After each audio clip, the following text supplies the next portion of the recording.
Hello and welcome back to another episode on Heal Out Loud. And on today's episode, we're going to be talking about why you're struggling to stick to your fitness plan. Why every Monday feels like a fresh start, only to feel like a failure by Tuesday. Today, I'm joined by our very first male guest on Heal Out Loud.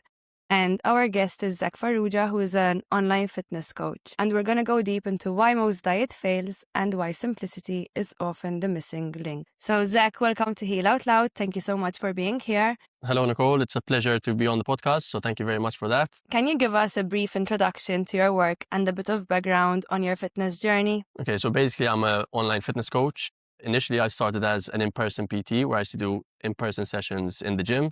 And over time, that evolved into online coaching. Now, with online coaching, what I do is basically I help people create better lifestyle habits in line with their goals. Like if they want to lose weight, if they want to lose body fat, if they want to put on muscle, or whatever kind of changes they want to make to their physique. Okay, interesting. Thank you, Zak. So Zak, basically, recently I've been talking with my clients, and after the Christmas period, I've noticed that all of my clients have the same problem. So they were in a calorie surplus during the Christmas period, and all of a sudden now they want to go in a calorie deficit. They want to train 5 times a week, like the all or nothing approach, and it's not working for them.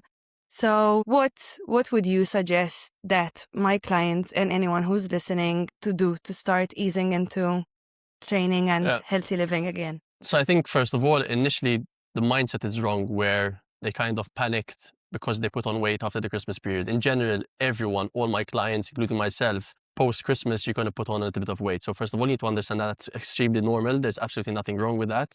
It is obviously a period where you're going to have a lot of social events, you're going to be eating out a lot, and that naturally causes some slight weight gain. So that's the first thing, that you need to understand that you need to be a little bit easy on yourself and not put so much pressure on yourself during the Christmas period. Secondly, what they need to know is also that any weight gain within a short period of time is normally just water retention. So it's mainly water retention from the many social events that they had, the extra alcohol that they consume that they won't normally consume during such a short period of time, food still being processed in the gut, and so on and so forth. Even if someone gained 4 kilos over the Christmas period, would that still be water retention? So if it's 4 kilos in a short period of time, it is mainly water retention. So the majority of that would be water retention, because weight gain and fat gain are two very different things. Okay, so weight gain is the number on the scale. So once you step on the scale, you see the number increase. That is weight gain, but that weight gain does not necessarily mean fat gain. Okay, so weight gain, I'm understanding why if you see the scale is increasing, doesn't necessarily mean that it's fat gain, because even if someone is 55 kilos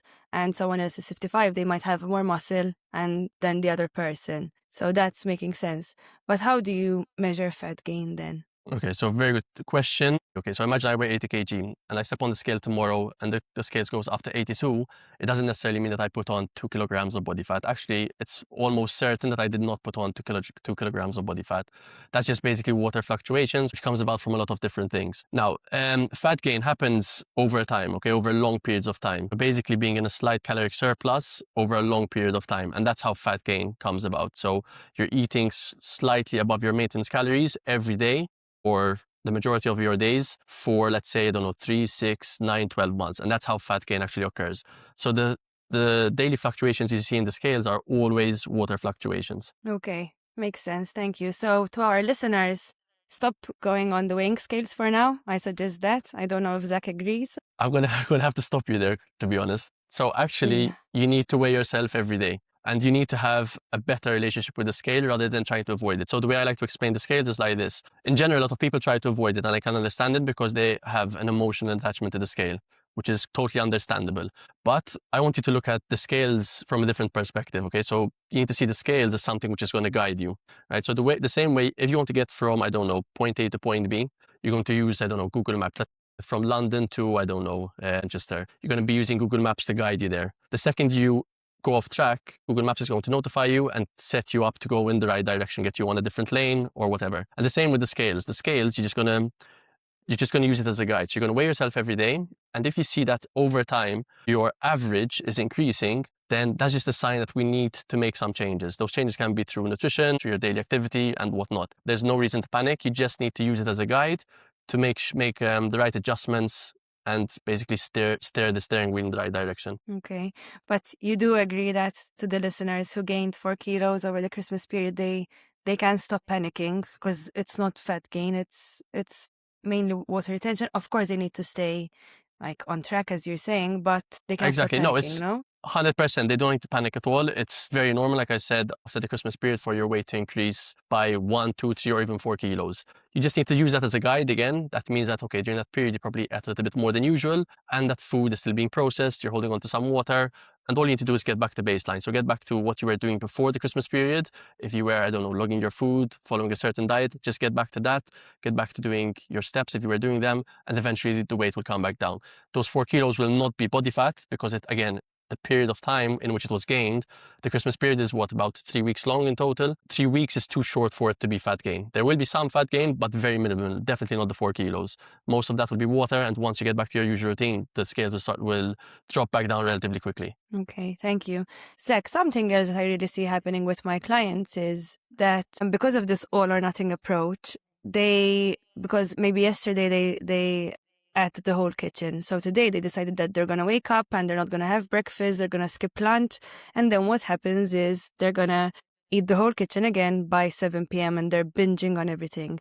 Can you explain like how they can stop this negative cycle? Yeah, okay, so that's a very common cycle. It's the binge-restrict cycle. One day you binge, you overeat, I don't know, you don't train and you do everything that you think you're not supposed to be doing. And the next day you try to make up for it by over-restricting yourself with food, trying to do double the workouts, trying to do double the steps to sort of overcompensate. But that's in all cases, or in most cases, is a double-edged sword. So what happens is you over-restrict yourself, and then when you over-restrict yourself, naturally, you're obviously going to get hungry, you're going to get stressed, you're going to, I don't know, get moody, and then you're going to once again look for comfort in food. So instead of going through such a cycle of binging, restricting, understand that binging is normal. It's going to happen at some point in your journey, in your life in general. We all do it. At some point, you're going to feel stressed and you're going to binge on food or on whatever you feel comforts you. So that's extremely normal. And all you need to do is the next day is just continue and sort of get back to the plan. That's what I call it. So get back to baseline. Just get back to what you're supposed to be doing. Don't try to over-restrict. Don't try to overtrain. Don't try to do too much. Just literally just get back to what you're meant to be doing. It's as simple as that.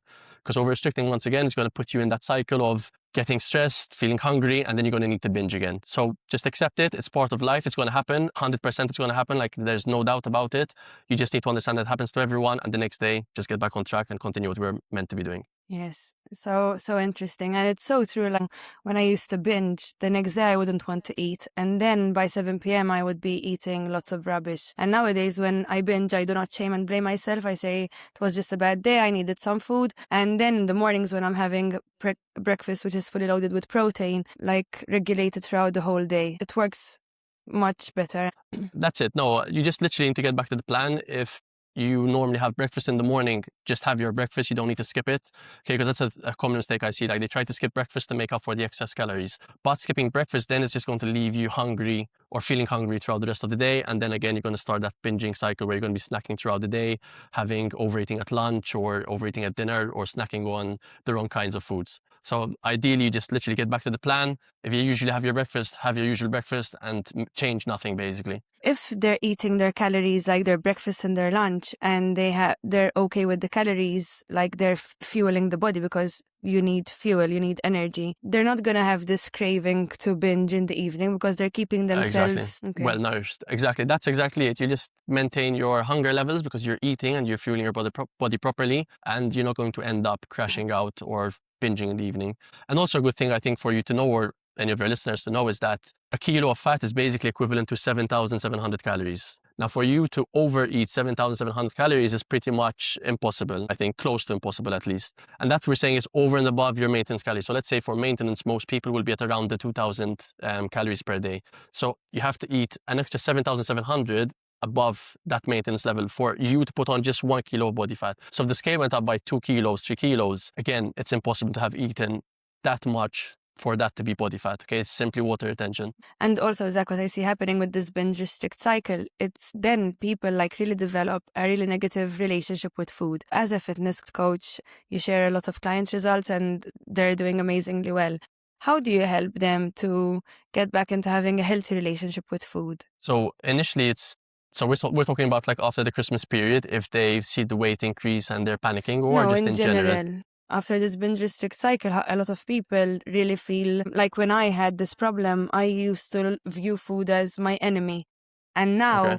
like without this problem, food is, I know why I need food and I love food and I take care of myself with food. Okay. I think the first and most important thing is not labeling food. So there's this, in diet culture, there's this kind of idea where we have to label foods. Some foods are whereas some foods are labeled as good and other foods are labeled as being bad foods. When in reality, there's no such thing, in my opinion at least, of good or bad foods. The only thing is that there are different kinds of foods. So you have foods which are very nutrient dense, maybe low calories, very nutrient dense and high volume. Foods which are high calorie, not nutrient dense, but they taste good and they should be part of your diet as well. So instead of labeling foods good or bad, we accept that they're all food. They all can be included in our diets at any point in time. It's more so understanding the balance. Okay, obviously you have to have more of the whole nutrient dense foods and a little bit less of the higher calorie, low nutrient dense foods. But it's not about eliminating any one or the other. It's just finding the right balance and not labeling any of them as good or bad. Okay.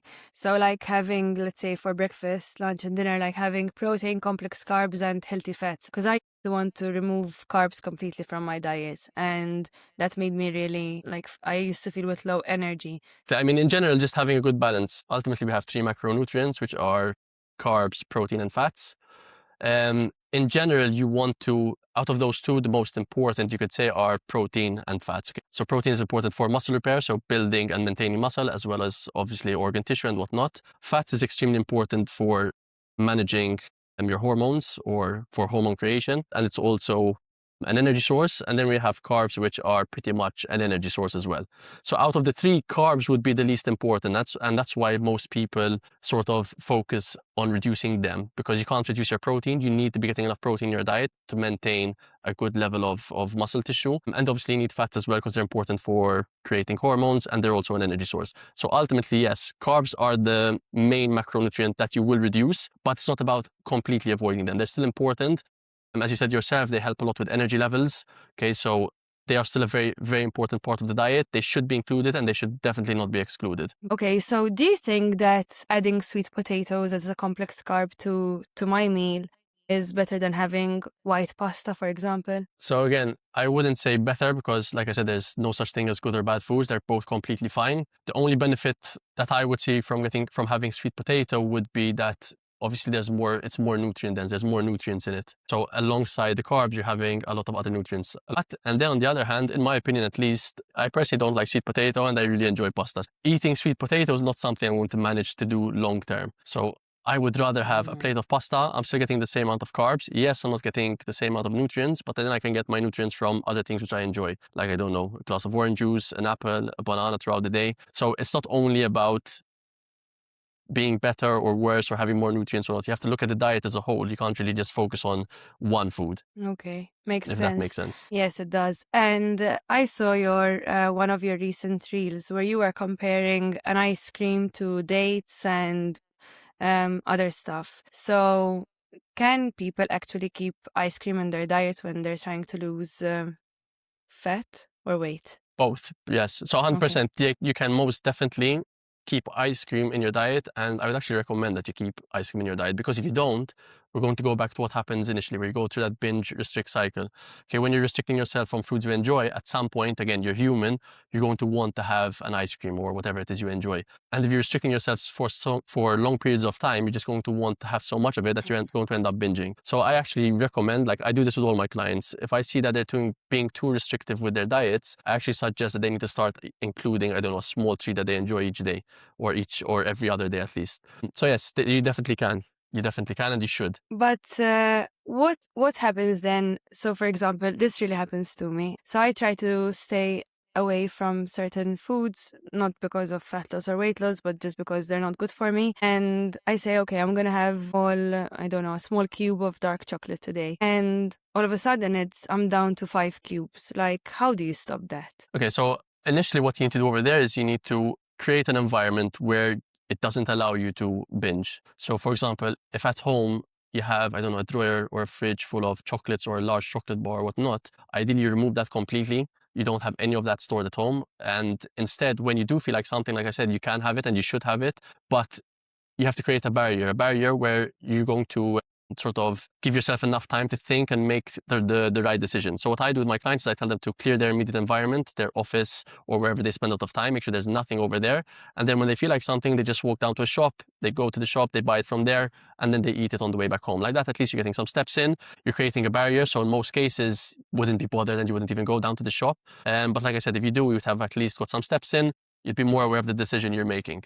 Makes a lot of sense. Yes, it makes a lot of sense because if you actually have the things like close to you, you're just gonna. It's so easy. It's very to easy go to when binge. It's very easy to binge. Exactly. Yes, you'll feel So a you bit need to just clear your mental dysregulated. environment. Go ahead. Because you just feel a bit dysregulated, and then all of a sudden you're stressed at work, and you have a drawer full of chocolates, and you're just gonna eat them all.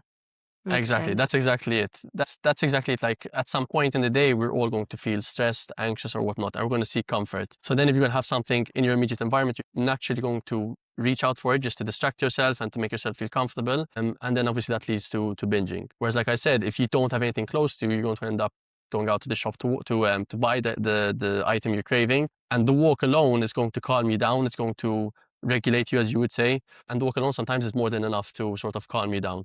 And Yes, you'd it's either true. end up not even buying the food or the sweets, or you'd buy it, but at least, like I said, you'd be more aware of what you're buying and maybe buy something small rather than having, like you said, a big bar of dark chocolate. Mm-hmm. One last question on food, Zach. Sometimes what I really notice is that when people start their fitness journey, like they start making all these like really complex recipes, and like there are actually easy ones, but some of them are really time consuming, and that's why people think that staying healthy and fit is too time consuming and they scrap it after a while. Do they really need to bake and cook all this really complex food? So the simple answer to that is no, you definitely do not need to be baking anything complex. In reality, people who are slim or who lose weight, we all eat the same foods. Okay, there's no special kind of fat loss food or weight loss food. We all eat the same foods. So ultimately, obviously, cooking homemade meals is always going to be better than ordering food, but it does not necessarily mean to be any kind of complex fat loss, so to speak, food, because in general, like I said, it's pretty much the same foods we're eating, just made in different kind of ways, and there's no need for that. And I know you're not a nutritionist and any of this, but I've seen you promoting some recipes. Is that still available? Yes. So in my coaching app, I do have recipe books, which a lot of my clients use. Like I said, I don't think or believe in having any kind of special recipes. The only reason the recipe books are there is just so that people have more ideas, and for people who enjoy cooking to have more ideas to sort of come up with meals which are higher in protein. You don't need any kind of special recipe. What you need is knowledge on the foods you're eating. That's the most important thing, and the thing that most people are lacking, knowledge on the foods they're eating. A lot of people think that they actually know about foods, when in reality they don't. And then when you start learning about the foods you're eating and understanding their macros, how much calories they have, how much protein they have just a rough idea. It doesn't need to be perfect. Then you can make much better decisions based on your needs. Okay. But Zach, do you and your clients, okay, like I know we mentioned this recipe book now, but you're saying like you don't need this recipe book, we all eat the same thing. You're constantly eating chicken, broccoli, and rice. No, most definitely not. So that's something actually I'm completely against. A lot of people think that like to lose weight, you need to be eating a very restrictive diet where it's just either lean meats, chicken, rice, broccoli, and the boring stuff. And that is, like we said, again, that's going to throw you in this binge-restrict cycle. So that's when I say we eat the same foods, we do eat the same foods. All of us eat the same foods. It's just the amounts we're eating. Okay, so normally people who are putting on weight are just eating more, larger amounts, and sometimes larger amounts of high calorie dense foods. And obviously calorie dense foods are going to make it a lot easier for you to overshoot your kind of maintenance calories, if that makes sense. But no, you definitely don't need to be eating a boring diet. And again, if I ever see any of my clients doing that, I always tell them that they need to start experimenting and trying different foods, because again, it will get boring. You'll burn out after a couple of weeks, and then you're just going to throw yourself into a binge restrict cycle. Mm-hmm. And something I love to tell my clients, and I don't know whether you agree on this, like to stop identifying themselves with people who do not know how to train, with people that do not know how to eat healthy, and to stop identifying themselves with like a trash can because someone from the family, the kids or the partner, they leave extra food and they're eating it, or they're snacking too much whilst they're cooking. I think all of this adds up to a lot of food that you don't need. Exactly, 100%. That is one of the main reasons why people put on weight. Basically, the little snacks that they have in between their main meals. So I don't like you said, you have a kid who didn't finish his plate, and then you're snacking whatever is left on the plate, or you cut a small piece of cheese while you're cooking, or you nibble on some crackers.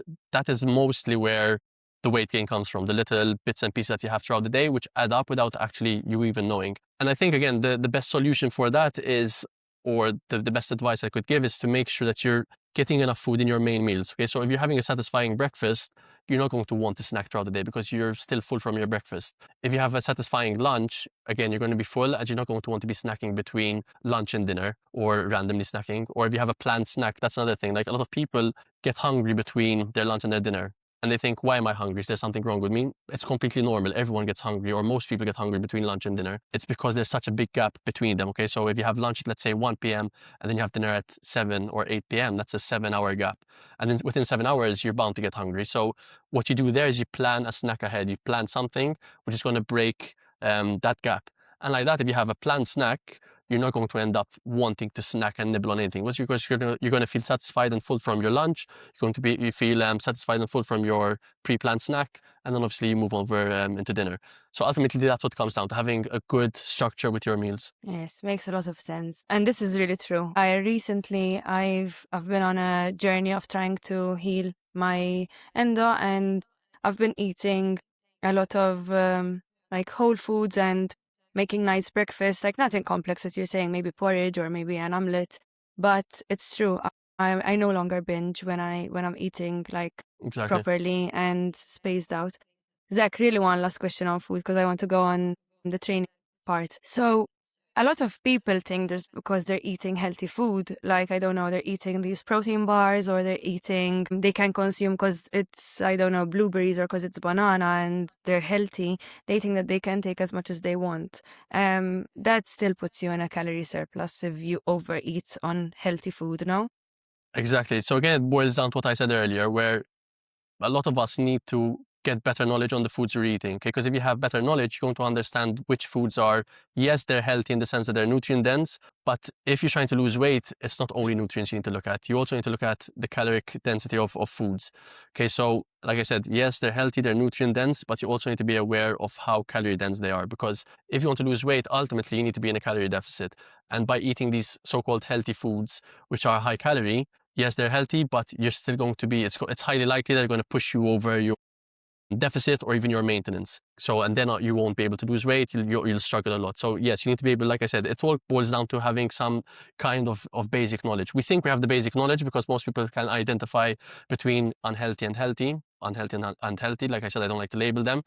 And most people have that knowledge, but then they don't have the knowledge that I'm mentioning over here, where calories come into play and how calorie dense certain foods are. So I hear a lot of people saying, like, I started off my journey really well, like my fitness journey. I've been losing weight, and now all of a sudden I'm doing the same things, eating the same foods, and I can't lose the weight. Are they doing something wrong, or is something happening internally to their system? Okay, so that is extremely normal, and it's all part of like a fat loss and weight loss journey. At some point, you are going to hit a bit of a plateau. It's very normal. And what you need to do over there is just adjust your macros. So initially, you have your maintenance calorie. Let's say I weigh 80 kg, right? And I want to lose, I don't know, 5 kilograms. I want to get down to 75 kg. I need to create a calorie deficit. Now, the thing is, once I lose 5 kg, my body's needs are not the same as they were before when I was 80, because I'm obviously 5 kilos lighter. So I don't have the same energy required. So my deficit at 80 kg has now become my maintenance at 75 kg. So now I have to obviously reassess and then reduce again my food intake. So I have to reduce it further down, basically. Makes a lot of sense. And I wanted to ask you something because I heard you mention, yes, about the calorie deficit. Because you said that to lose weight, in order to be able to lose weight, you have to be in a calorie deficit. And I know for sure that whoever's going to hear, like not everyone, but some people who are going to hear this, they're going to go immediately like, okay, I'm going to go in a calorie deficit, like, I don't know, 500 less. Like, how do you suggest that because if they were in a surplus, and they're going to go 100 less, not then their surplus, Calories. then their maintenance. It's their body is going to go crazy, no? So that's what the calorie deficit is, right? You need to first understand what your maintenance calories are. So how much energy your body needs or calories your body needs to maintain your weight. And then from there, you work your calorie deficit. There are ways you can do it. So you can either go on an aggressive deficit, which could be around, I would say, 1,000 calorie deficit, which is quite large. And obviously you lose weight at a bit of a faster rate. I think 1,000 calorie deficit you should lose approximately 1 kilogram per week, which is on the very aggressive side. That's the maximum I would kind of recommend people to lose. And then you can obviously take a bit more of a conservative approach where you're reducing your calories by, let's say, 300 to 500 calories per day. And like that, you'll obviously lose weight at a bit of a slower, but the whole process will be a lot more enjoyable and maintainable rather than restricting yourself so much. Now, having said that, there's no good or bad. Okay, so both ways can work. Up to 1,000 calories, anything more than that, then yes, I would say it's not healthy. But up to 1,000 calories can be healthy or safe if you do it properly and you have a proper exit plan. Okay, because yes, you're going to lose the weight quicker, but if you don't have a proper exit plan, what we see happen with most people is the weight comes back on just as quick or even quicker. So you need to have sort of a good, whichever way you choose is both fine, but you need to have a good exit plan with both of them, especially with the more aggressive deficit. Yes, makes sense. But when I had an unhealthy relationship with my body and I had this idea that you need to be like a certain way to feel good about myself, I used to try and go in a like aggressive calorie deficit. And then what used to happen to me, I'm not sure if this happens to everyone, I used to feel really faint and dizzy. And then I would have to like eat lots of sugar or lots of salt to get so then it would have like, I still would not have managed. That's a clear case of an over restrictive diet. So a very, very aggressive deficit, which is obviously unhealthy. You don't want to be feeling that way. Yes, when you're losing weight, there will be times where you feel a little bit of hunger. That's normal. But if you're feeling extreme hunger, dizziness, lightheadedness, then that's a sign that you're pushing it too far, way too far. Okay. And any tips that you would give to the listeners, like if they're hungry and they're doing everything well and they're like obeying all these things that you're saying, but they're feeling hungry, and what can they do maybe to control this hunger? So that's a very good question, and it's not a straightforward answer because you have to really look at why they're feeling hungry. So is it hunger or is it craving? That's the first thing you need to ask yourself, because it can be one or the other. And we differentiate between the two in a couple of ways. So it's hunger if your last meal was, let's say you ate your last meal 4 hours ago. In that case, it's highly likely hunger, okay? Whereas if you're feeling hungry just an hour after you ate, then it's probably a craving. So that's the first thing you need to look at. Secondly, you can tell also if it's hunger or cravings if it's a craving, you're craving one specific food or food group, like, I don't know, a chocolate, a packet of crisps or whatnot. If it's hunger, you'll know because you'd eat anything. So if you had an apple in front of you, you'd eat it. So in that case, it's probably hunger and not craving. So again, like we said first, you need to see how far your last meal was. Okay, if it's over 3-4 hours, it's hunger. If you eat anything, including an apple, then it's probably hunger, not cravings. And lastly, if you kind of wait, let's say 10 to 15 minutes and distract yourself for those 10 to 15 minutes, but the feeling remains, then again, it's probably hunger and not a craving. So you need to differentiate between the two. It's very important to differentiate between the two, because depending on what it is, there are different ways on how to tackle it. Okay, and Zak, let's say I work in an office and I'm okay with my calories for the day. Like till now, everything is balanced. I'm still in my calorie deficit and I feel like a chocolate, for example, and it's a craving. It's not hunger. I feel like having a chocolate and I have space to add this chocolate bar. And I go into the vending machine and instead of getting a chocolate, I get, I don't know, a protein bar or a healthy bar or something like that. But it still has the same sugar and same everything. So what do you suggest for weight loss? What do you suggest that I do? So in that case, a very important point which you said in what we're saying right now is that you had space for the chocolate. So in that case, I would tell you just have the chocolate. Okay, so protein bars and chocolate bars, pretty much in general, obviously they are the one-offs, but in general, they have pretty much the same amount of calories. Okay, so they have the same amount of calories and will have the same net effect on your fat loss or weight loss. The only difference with the protein bar and the regular chocolate bar, the main difference is the fact that it has protein. Okay, so if you're getting enough protein in your diet and you still have space to fit in the chocolate bar, then you don't need a protein bar because you already have enough protein and you still have space to add those extra 200 calories of the chocolate bar. So just have the chocolate bar in that case. You're going to satisfy the craving and you're not going to have something which you don't enjoy as much, which can then lead to you still having the chocolate bars at some point later on in the day. It's true. Sometimes I want something and I say, let me take an apple instead, for example. And then I have the apple, I have the banana, this, and I'll end up going for the You chocolate end up bar having the anyways. chocolate bar nonetheless. Yes. But that's actually, it's a very good thing what you mentioned. That's something we call food pairing, or I'm going to explain something which we call food pairing. In the case where you feel like a chocolate because you're craving it, what I get some of my clients to do, which helps a lot, is for them to pair it with a nutrient-dense food, like an apple. So what you do there is you have the apple first, which is going to, which has obviously a lot of other nutrients like fiber.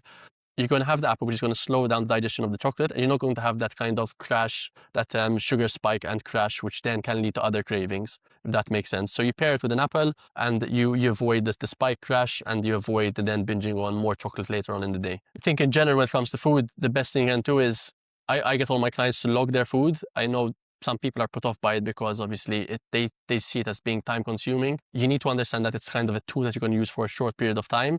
And like I said, it's going to teach you lots about the food you're eating, especially if you have guidance from a coach or a nutritionist who's sort of monitoring what you're logging and giving you feedback on what you are currently eating. It's going to create the knowledge you need to understand that you can still include foods you enjoy into your diet without being so restrictive and still kind of get the results that you're after. So I think knowledge is key, and knowledge is key basically. The more you know, the easier it will be, and the more you will appreciate that you can still have foods you enjoy within your diet. Okay, Zak, so we mentioned a lot food, and I've always heard that it's 80%, like the fitness journey is 80% your diet and 20% your training, right? Yeah, in general, for fat loss, I would say it's probably 90% nutrition. Okay, so on to the other percentage. When it comes to training, I constantly hear, like, especially from my clients, telling me like, Nick, I used to love to train, and usually even after Christmas, January, I'm always like starting strong. They had this identity around people who used to love to train, and now all of a sudden, like, they can't seem to get into this training regime again. Like, literally, Zak, they can't. So what would you suggest to these people? Okay, a bit of a tricky one, but I think in general, they probably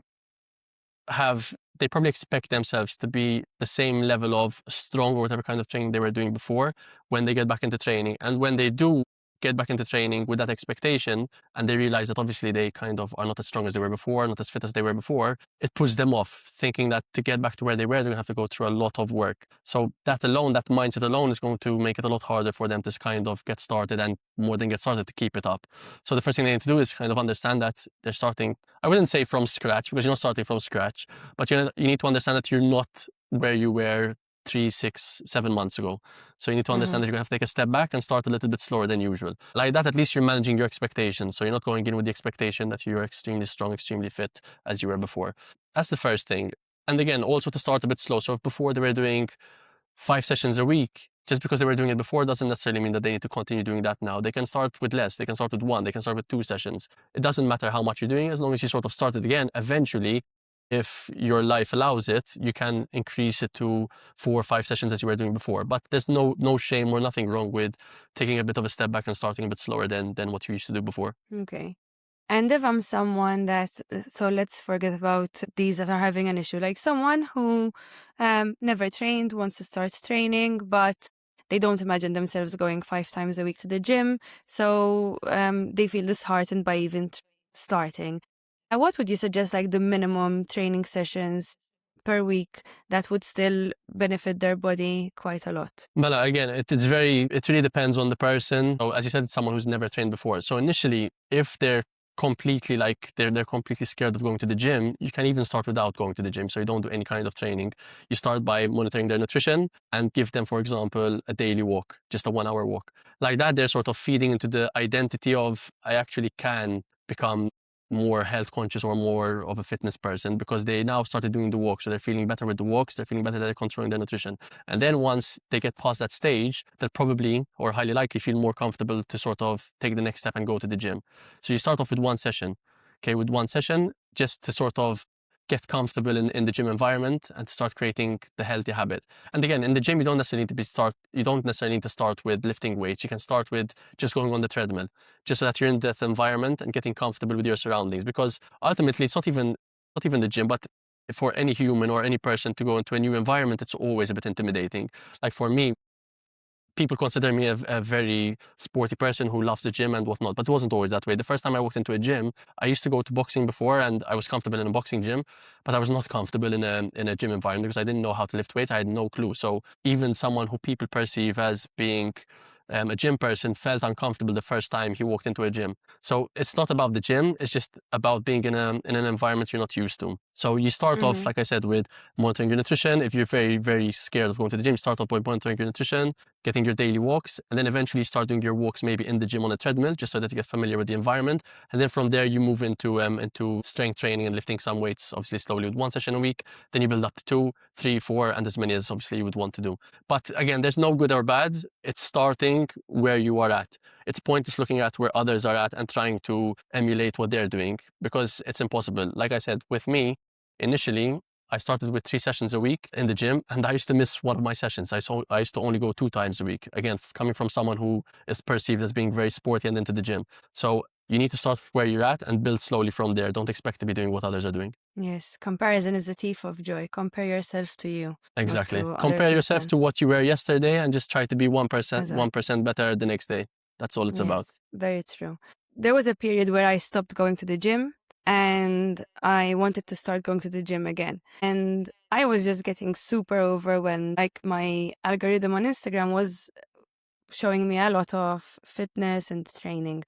And there were all these complex exercises, like, I don't know, like not the usual RDLs or not the usual squats, like really complex exercises. And for me to be able to start, I scrapped all those complex exercises and went into the usual ones. Do you think that in order to see change in the body, like we really need these complex exercises that we're seeing on Instagram? 100%. You actually want to avoid. The more complex it is, usually, or 90% of the time, the more shit of an exercise it is. So it's all about simplicity. In reality, literally, I would say there's no more than 30 to 40 exercises, and there's actually just very few exercises which you need to be doing consistently, repetitively for weeks, months, and years. If you had to look at my strength training, I'm talking about strength training over here because we're not talking about CrossFit or any other kind of training, because there's different kinds of training. But we're talking about strength training. When it comes to strength training to build muscle, it's rather simple, and it's literally about doing the same exercises for weeks, months, and years. And that's the problem most people have. They end up getting bored at some point. But to answer your question with regards to Instagram, no, the complicated workout you see, the complicated exercises you see, you actually want to try and avoid those. They're just there to, it's social media at the end of the day. You grab people's attention by doing things which are not ordinary. So that's why they do it. They try to grab your attention by doing those kind of workouts so that you think, oh, it's something completely I've never seen. So this is probably the reason why I'm not managing to see any progress, because I'm not doing this exercise. But it's not the case. You're not managing because you're not being consistent.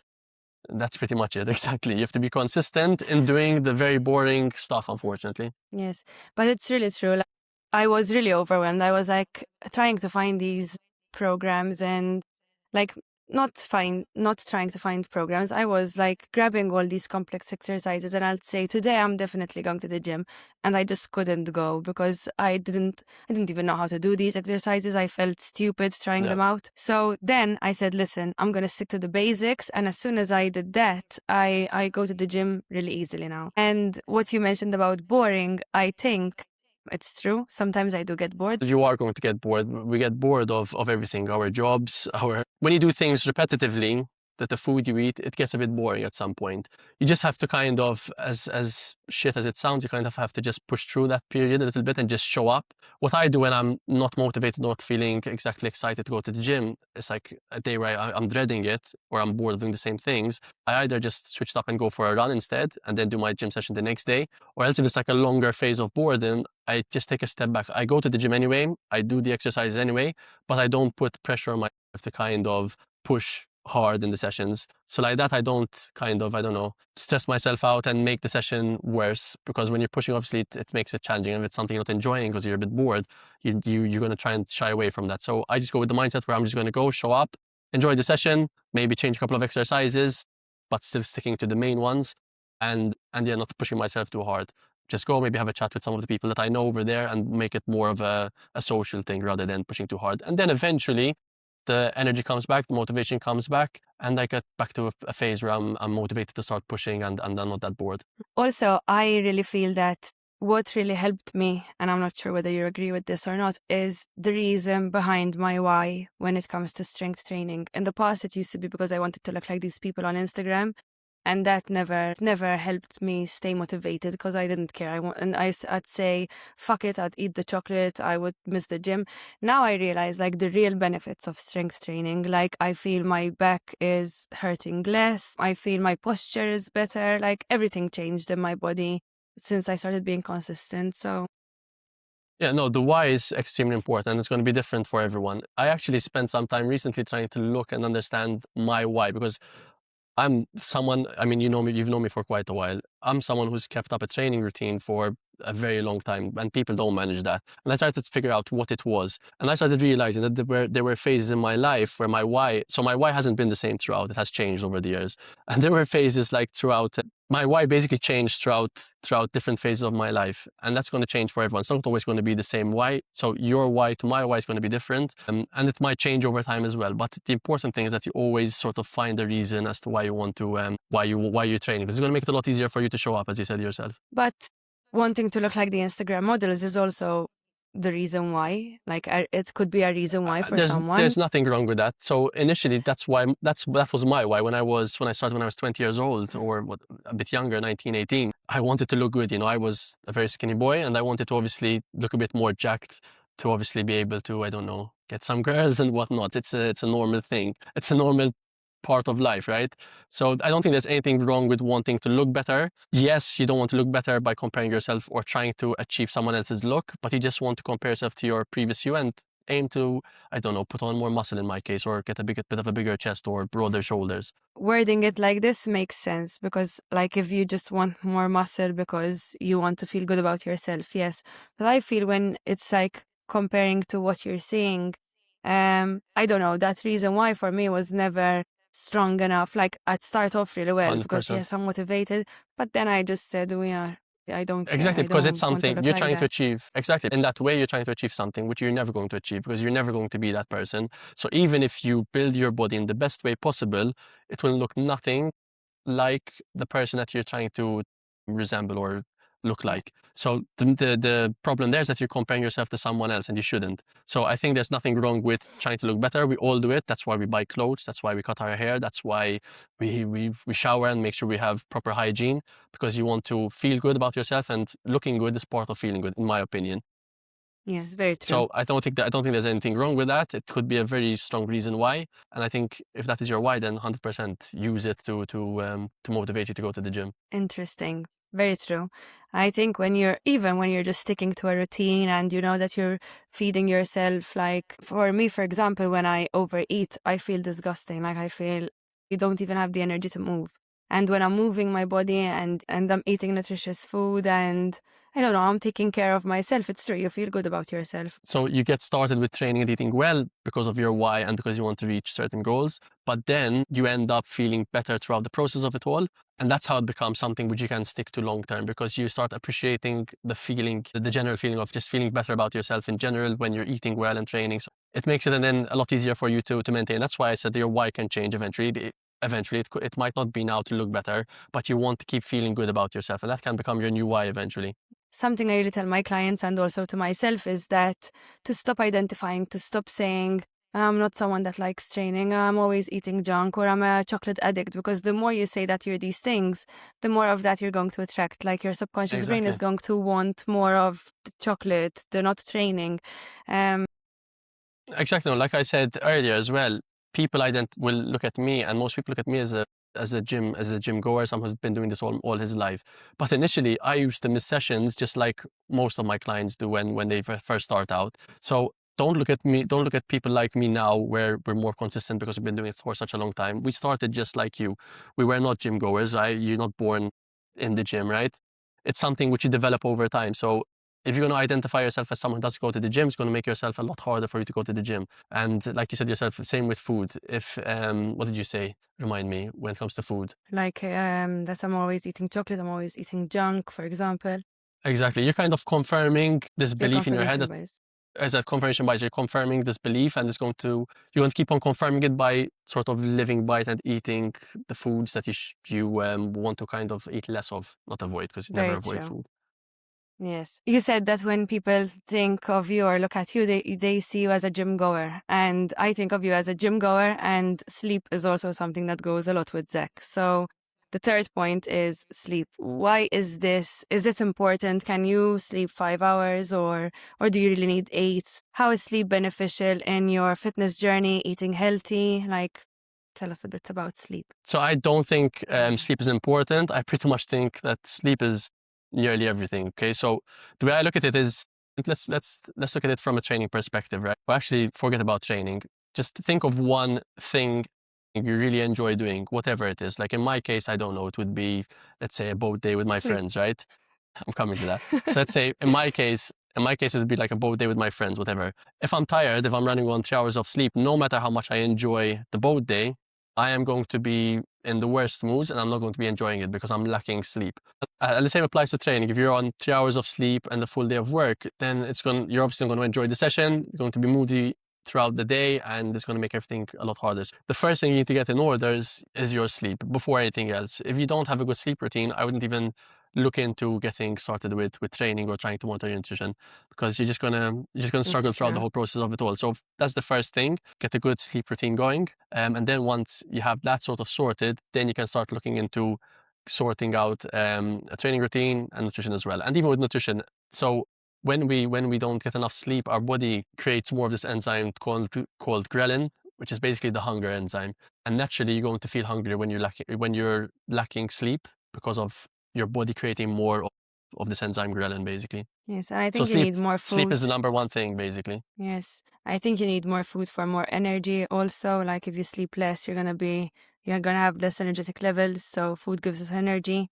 Exactly. You're lacking sleep, and you're looking for something that's going to comfort you, and as you said yourself as well, give you more energy, and we get that from food. If we can't get it from sleep, we're going to get it from food. So you're going to naturally start eating more to try and compensate for that lack of energy you're feeling from the lack of sleep. I had the worst relationship with sleep ever. Like I have this type 3 enneagram. I'm a high achiever. So there were times where I slept 4 hours, times where I slept 3, and sometimes 6. And I used to think that 6 hours was enough, because I read a lot about like 6 to 8 hours is like the ideal amount of sleep. But honestly, even with 6 hours of sleep, my body was still very tired. And even like the way I managed to heal my autoimmune, so everything that you're talking about, I highly agree with. It was sleep, fixing my sleep, fixing my nutrition, and also including like movement in the body, strength training, and other stuff like yoga. So yes, I agree with you. I finally agree with you. Sleep is very important.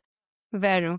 It took me a long time to understand this, and to anyone who's listening, I fully agree that you should start with fixing your sleep. Controlling your sleep, 100%. I mean, in certain cases, obviously, with people who have shift work like nurses and doctors, the sleep routine does get a bit more disrupted, but still, I think even with shift work, you can still sort of create a routine where you're getting enough sleep. It's harder, but there are ways to do it. Sleep is definitely the number one priority before anything else. And not just the shift work. Like when I used to have lots of stress in my life, like, or not moving the body, for me, moving the body now releases a lot of stored up energy. Like some energy wants to be moved. So when I'm not moving my body, I don't have a good night's sleep. Like, and I'm not saying every day I do strength training, but moving the body every single day. And also when there's lots of stress, your mind is gonna keep on replaying and having bad dreams and all of this. And something else about sleep, I noticed that when I was trying to move from 5 hours to 6 hours to 8, my body had just like set this natural alarm, and I started going to sleep at 9 or 10, and still it would wake me up after 6 hours. So I would wake up at like 4 a.m. and be like, lol, yeah, go back to sleep. And I still didn't manage. So it's going to take time to also fix your sleeping schedule. That's Yeah. what I'm trying to Exactly. get to. No, 100%. I mean, in general, you need to see that the sleep you're getting is enough for you. So some people do naturally sleep a little bit less than others. But if you're not getting enough sleep because you're waking up stressed or anxious, then you need to try and see why you're feeling stressed and anxious and fix that. But if you're sleeping 6 hours and you wake up feeling refreshed, then 6 hours is fine for you. It really depends on the person. But in most cases, I have it, like in my case, 6 hours is definitely not enough. So if I sleep 6 hours, it's too little for me. Like I said, I'll be grumpy. I'll have a lot of brain fog. I won't be able to focus. So in general, for me, normally anywhere between 7 to 9 hours is ideal. But again, it depends on the person. Some people feel good with 6. The only thing to check is if you actually feel refreshed after 6 hours. If not, if you're waking up stressed and not well rested, then there's obviously an underlying problem that you need to look into. Zak, thank you so much. This has been so informative. And I just have the last few questions to ask you. If anyone wants to find you online, like, do you have anywhere that they can contact you, reach you? So mainly on Instagram, I guess, because that's where my main platform is at the moment. So Instagram, obviously they can drop me a message over there and I'll be able to reach out to them directly from there. What's your Instagram handle? So it's Zak Farrugia, PT. Okay. And any freebies that you want to share with our listeners? In general, I share a lot of information on my Instagram, but I also have an email journey where I basically go over the fundamentals of fat loss and weight loss. And I think that can be very useful. So if they sign up to that, they'll obviously get all the information they need. Okay. And we'll drop a link to that. And right now, do you have any ongoing programs? Yes, I do. So I have a one-to-one coaching program, which basically we look at clients' current kind of lifestyle habits with regards to their nutrition, to their training and everything else. And we basically create a program based on that. We look into their nutrition, building better habits around their nutrition based on what they're currently doing, rather than giving them a sort of fixed nutrition plan. And as I said, with training as well, we sort of look at where they currently are and build on from there, rather than giving them a standard PDF program or a one-size-fits-all training program. So we look at where people are at the moment and we build on from there and gradually move them into creating a good training routine, which is maintainable and sustainable for them. Interesting. If someone that's listening to us feels super stuck right now, demotivated, exhausted, hopeless, what is one thing that you want them to take from this episode? It's a very good question. And I personally think that knowledge key. Okay, so most people are struggling because they lack the knowledge they need to reach the goals that they set. It's not because they're broken or because they don't have the discipline or the motivation. It's just because they don't have the right knowledge to make the right changes and reach the goals that they want to reach. Again, you don't need to become an expert in the field, but you just need to know the basics. The same as with I don't know, finances. If you see that you're constantly overspending and not able to save up, you need to create knowledge and understand why you're spending so much and look into your finances so that you obviously sort that out. And the same with nutrition. You need to understand the foods you're eating better. We're done.